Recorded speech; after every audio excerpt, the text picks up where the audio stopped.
Все, доброе утро. Вот и мое место ночевки. И вот я говорил про эти кучи огромные. Видимо, все бревна, все деревья, что по весне причаливают к ГЭСу, их собирают и вот вываливают сюда. Это могучие кучи, такие здоровые. Здесь можно годами возле костра сидеть. Столько здесь дерева, столько бревен.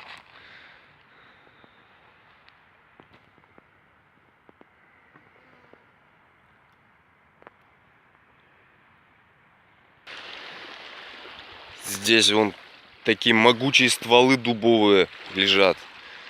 Да, много они повидали, видно, вековые. Не один век, наверное, лет по 300 таким дубам. Впечатляет.